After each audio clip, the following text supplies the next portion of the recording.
Hey guys, it's Rachel, Sleevelicious 2012, coming in with a video response to Rosemary and her husband, whom she has aptly nicknamed Blue Eyes because he sure does have a pretty set of peepers. I just wanted to come in and give them some encouragement. I know they've already gotten a lot of comments and well wishes and that kind of thing, but I, as probably many other people have been too, I have been exactly where he was, sitting in the doctor's office, being given some news that at the time feels like it's just devastating. So I just wanted to tell a little bit of my story, just to let him know that he can overcome this, and this does not have to be a lifelong sentence for him. I am coming at y'all from my backyard, and I hope that comes, I hope the sun's not, I'm sorry, let's see, like that, I don't know, anyway, I'll just lean forward like this, now that cuts off my head, okay, anyway, so Rosemary's husband, Eric, was given some news yesterday or maybe the day before at the doctor's office. They let him know that he has been diagnosed with high blood pressure and also diabetes. And I'm so sorry about that. It's not something you ever want to hear. But I was kind of in that same boat several years ago. Mine's kind of started back in 2007. 2007 was a great year for me, as far as that's the year that I got remarried and we started looking for a house and all this wonderful stuff happened. But it was not a good year for me health-wise. 2007, I was at my highest weight, which was like my highest recorded weight, which was 290. It could have been higher than that, I don't know, but that's the weight that I had recorded, was 290. And I had gained that weight pretty quickly, and I gained that weight maybe in only 2 years. But I'll save that story for another video. Anyway, so we had moved in, so that was 2007. 2008, we moved into our new house, and all of a sudden, it seemed like it came on pretty suddenly. We would be getting ready for bed at night, and I started feeling just gross. I was nauseous, I was dizzy, terrible pounding headache. I've never been a person who's gotten headaches. I'm not one of those people who, some people just have a headache all the time. I never had headaches, and I'd never really had any, bouts of feeling nauseous and dizzy and that kind of stuff. But it was bad, and it seemed to only happen at nighttime. It seemed like every night I was like, something is wrong. And as a person who had been at that time working in the medical field for several years, I knew, what would happen, or I had seen the results of people waiting a long time and not getting things checked out. So anyway, so I went to the doctor, and my doctor, I have been seeing her for years. She's really easy for me to get into. That particular day, she happened to be out, so I saw the nurse practitioner. Nurse practitioners are fabulous. I have absolutely no problem with a nurse practitioner. Just this particular day, I was telling her what my symptoms were.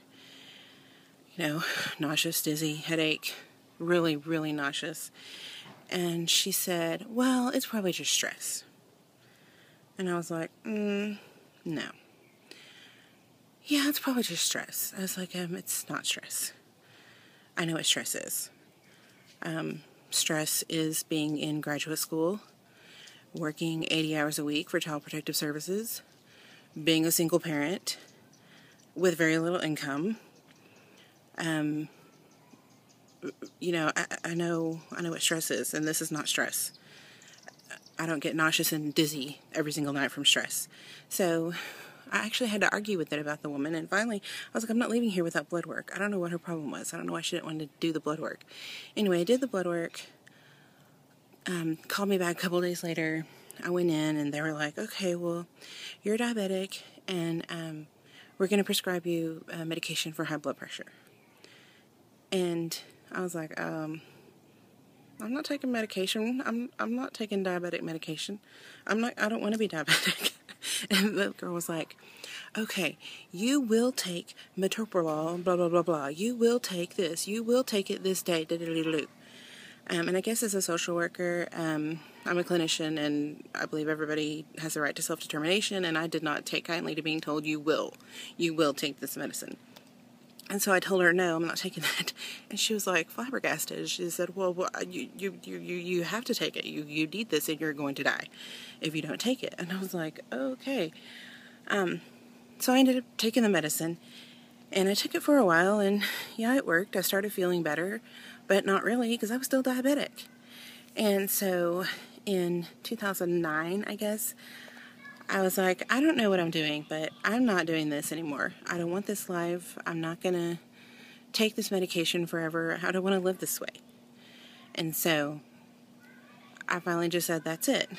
And I pretty much just changed my diet from there on out. I'm not saying I did it the best way. I'm not saying that I went about losing weight the best way. I started out doing pretty good. I went on Medifast, which I think is a great program. And the Medifast food isn't bad. But you just, sorry, there are kids across the street. But you get tired of, buying all that special food adds up. So after I quit Medifast, I basically just started counting calories. I did not go over 1,000 calories a day. Sometimes, 11 or 1,200 sometimes, but really 1,200 was my max. So to make an incredibly short story long, I lost 75 pounds on my own just through diet. I really wasn't exercising, which is not good. I walked every once in a while, but mainly it was just diet. So after I lost the weight on my own, the diabetes went away and the high blood pressure went away. And the doctor was able to take me off both of those medications. And now, the last few years, that weight has slowly been creeping back on.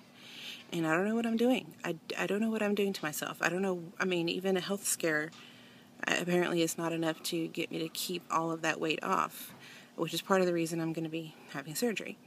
But the point is, I just wanted to let you know, Eric, that you can do it. You can reverse this. And you have a wonderful wife and a wonderful partner in Rosemary. And I know that she's thrilled that you're going to be changing your diet and that you're going to be making changes for the better. And everybody's different. You might be able to get the weight off and keep it off on your own. I don't know if surgery is something you were ever considering in the future, but, your path might be different than mine, but I'm just telling you that, there's Jersey. Hello. Stop. I just wanted to tell you that it is doable. I have faith in you. You can do it. It's not easy, but I certainly believe that with diet change and a little bit of exercise, that you can reverse this, and it does not have to be something that you are saddled with and have to live with forever. I know it's really hard. I wasn't a smoker, so I cannot imagine, that would be extremely difficult to quit smoking. I know that's really hard. Hard behavior to break. My grandpa smoked for 60 years, and he eventually had quit smoking because he had a heart attack.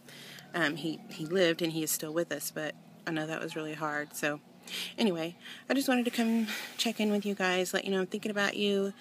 I'm here. Anything I can do to help either one of you,